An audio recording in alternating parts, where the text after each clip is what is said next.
Good morning Anil ji, good morning Neha. देखिए जो stock हमको पसंद है वो थोड़ा-सा एक अंडर परफॉर्मिंग सेक्टर में से है और वो है सरकारी बैंक्स। अनिल जी हमको यहाँ पे कैनरा बैंक पसंद है। इसका एकमात्र कारण है कि बैंक ऊपरी लेवल से काफ़ी पिटा हुआ है। प्लस अगर हम दिसंबर क्वार्टर के नंबर देखें, तो नंबर मॉडरेटली ठीक-ठाक थे, कोई नेगेटिव सरप्राइज़ नहीं था और बैंक की मैनेजमेंट की कमेंट्री भी काफ़ी अच्छी है। करीबन 4,200 करोड़ का प्रॉफिट इस क्वार्टर में आया है, जो पिछले तीसरी तिमाही में करीबन 3,800 करोड़ था।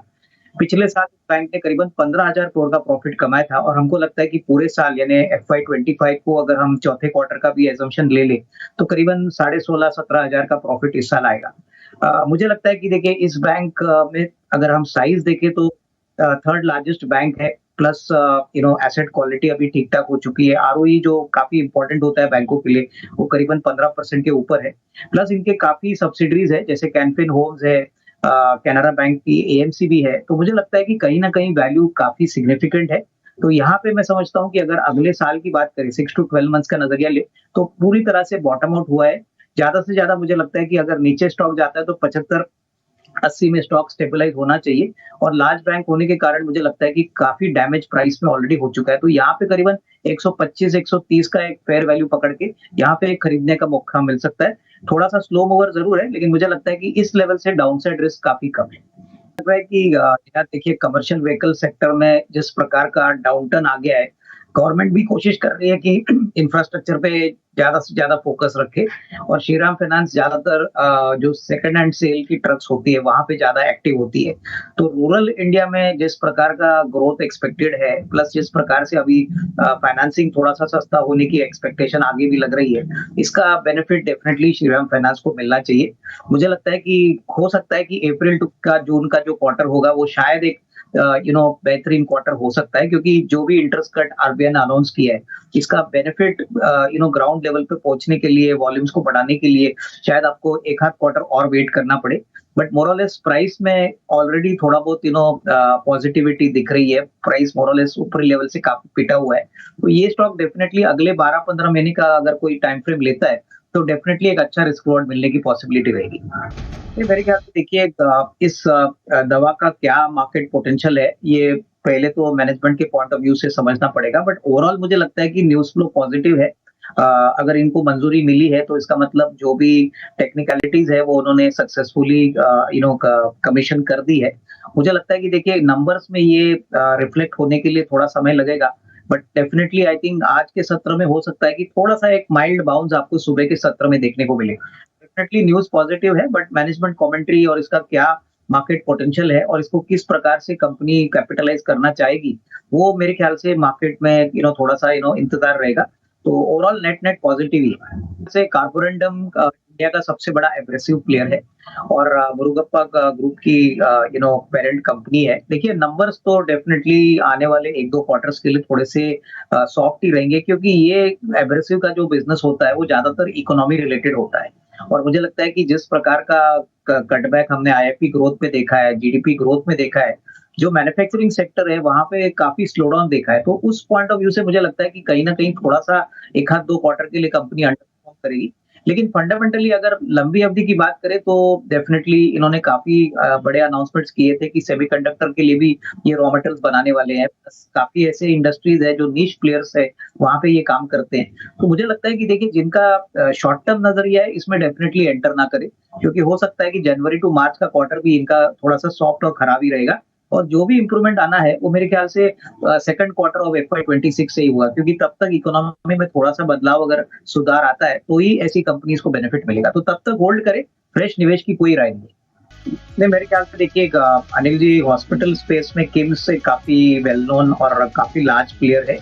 ये करार होने के बाद मुझे लग रहा है कि डेफ़िनेटली लॉन्गर टर्म में इनको डेफ़िनेटली जो बेनिफिट्स मिलेंगे, उसका जो नंबर का रिफ्लेक्शन है, वो आपको पॉसिबली अगले साल के नंबर्स में देखने को मिलेगा। कहीं न कहीं डेफ़िनेटली पॉजिटिव डेवलपमेंट है। स्टॉक थोड़ा-सा तो पॉजिटिव खुलना चाहिए। काफ़ी वेल एस्टेब्लिश्ड प्लेयर है। ओके। अब अगर सीमेंट की बात करें तो जो इंफ्रास्ट्रक्चर में स्पेंडिंग हो रहा है गवर्नमेंट के साइड से, वो डेफ़िनेटली सीमेंट जैसे सेक्टर को पहले बेनिफिट करेगा। मुझे लगता है कि देखिए सीमेंट की प्राइसिंग में भी थोड़ी-सी बढ़ोतरी हो चुकी है। पिछले महीने में हमने देखा है कि करीबन 25-30 रुपए पर सीमेंट बैग का इंक्रीज़ हो चुका है, तो इसका भी असर आपको चौथे क्वार्टर में देखने को मिल सकता है। तो मेरे ख्याल से देखिए सीमेंट कंपनीज़ में मार्केट का जो व्यू पॉइंट देखने के पॉइंट ऑफ व्यू से मुझे लगता है कि ये एक अच्छा डिफेंसिव सेक्टर हो जैसे सकता है। आईटी पे पूछ लूँ ऊपरी लेवल और से सस्टेनेबिलिटी। लिमिटेड रेंज हो सकती है, लेकिन निचले लेवल पे भी मुझे लगता है कि ये स्टॉक्स फेयरली प्राइस्ड है। तो श्री सीमेंट की अगर मैं बात करूँ तो डेफिनिटली इनको इनके जो ज्योग्राफिकल मार्केट्स है इसमें डेफिनिटली प्राइसिंग का बेनिफिट मिलेगा। बट मेरे ख्याल से मुश्किल से 10-15% का ही मूव आपको इस बेस लेवल से एक्सपेक्ट करना चाहिए। तो कोई बड़ा अपसाइड नहीं, but on the other hand एक मार्केट परफॉर्मर ही ये स्टॉक साबित होगा। अमर साबित होगा, लेकिन ऐसे कोई फ्रेश स्ट्रेंथ के सिग्नल्स, बड़ी स्ट्रेंथ के सिग्नल्स नहीं दिख रहे। अच्छा सर, आईटी स्पेस पे भी मैं आपसे राय जानना चाहूंगी, क्योंकि जेपी मॉर्गन परसिस्टेंट पे बहुत अच्छी रिपोर्ट है सर। ओवरवेट का स्टैंड है, 7200 का टारगेट देख रहे हैं, और सिमिलरली सीएलएसए टेक महिंद्रा पे आउट परफॉर्म के स्टैंड के साथ अच्छे टारगेट लेकर आए हैं। आईटी स्पेस में और पर्टिकुलरली इन दोनों नामों में आपको क्या पसंद आ रहा है? तो देखिए आईटी स्पेस में एक सबसे बड़ा कंफर्ट है कि रुपया का डेप्रिसिएशन हो चुका है और कहीं न कहीं थोड़ा-सा प्राइसिंग बेनिफिट जो करेंसी से आता है, वो इन कंपनीज़ को ज़रूर मिलेगा। और रही बात यूएस का जो टेलविंड है, जो नए ऑर्डर विन है, मुझे लगता है कि एक 2-3 महीने के बाद और थोड़ी क्लैरिटी आएगी, मार्च के क्वार्टर्स के नंबर के बाद। बट मुझे लगता है कि ये दोनों स्टॉक्स में से परसिस्टेंट थोड़ा-सा ज़्यादा अच्छा लग रहा है। इनकी ऑर्डर बुक तो ऑलरेडी अच्छी है, प्लस मैनेजमेंट की कमेंट्री भी पोस्ट दिसंबर क्वार्टर काफ़ी अच्छी। तो मुझे लग रहा है कि देखिए अगर किसी को 6 टू 12 मंथ्स का नज़रिया लेना है तो डेफिनिटली आईटी अपने पोर्टफोलियो में थोड़ा-सा ऐड कर लीजिए और स्पेसिफिकली जो tyre 2 mid cap IT companies है, वहाँ पे देख लीजिए क्योंकि यहाँ पे हो सकता है कि मार्जिन्स और ग्रोथ लार्ज कैप कंपनीज़ से काफ़ी बेहतर हो। नया देखो महाराष्ट्र के लिए तो एमजीएल का सबसे बड़ा मार्केट इनके लिए है और ये जो गवर्नमेंट का कंपल्सरी रेगुलेशन आया है इससे कहीं न कहीं गैस के वॉल्यूम्स बढ़ेंगे। तो ये स्पेसिफिकली एमजीएल जैसे प्लेयर्स को बेनिफिट करेगा क्योंकि ये महाराष्ट्र के स्टेट में इम्प्लीमेंट किया है। तो डेफिनिटली जुलाई तक का काफ़ी समय यूज़र्स को दिया गया है। लेकिन वॉल्यूम्स में डेफिनिटली बढ़ोतरी आएगी और इसका कोई डाउट नहीं है कि ये अगर पैन इंडिया या दूसरे स्टेट्स भी इम्प्लीमेंट करते हैं, तो बाकी जो गैस कंपनियाँ हैं जैसे इंद्रप्रस्थ है, गुजरात गैस है, इनके लिए भी डेफिनिटली पॉजिटिविटी आ सकती है। बट अभी फिलहाल तो ये न्यूज़ को पेपर एमजीएल में ही आपको अच्छा सेट देखने का चांस दिख रहा है। जो स्टॉक मुझे पसंद है वो लेमन ट्री है। देखिए lemon tree hotel hospitality sector में अफोर्डेबल सेगमेंट में एक बहुत प्रोमिनेंट प्लेयर है। इनफैक्ट पिछले साल कंपनी ने काफी अच्छा परफॉर्मेंस किया था। 1000 करोड़ के रेवेन्यू पे करीबन 182 करोड़ का प्रॉफिट किया था। अगर हम दिसंबर क्वार्टर की बात करें तो वैसे तो ये बम्पर क्वार्टर माना जाता है दिसंबर क्वार्टर, तो इन्होंने करीबन 80 करोड़ का प्रॉफिट कमाया जो पिछले तीसरे तिमाही में 44 करोड़ था। और मैनेजमेंट की कमेंट्री काफी अच्छी है। ऑलरेडी 110 जो इनके होटल्स है ऑपरेटिंग है और 90 होटल में काफी काम हो रहा है। तो मेरे ख्याल से मोमेंटम तो काफी स्ट्रांग है। अगले साल भी होपफुली टूरिज्म सेक्टर के लिए डोमेस्टिक अफोर्डेबल सेगमेंट के लिए काफी अच्छा रहेगा।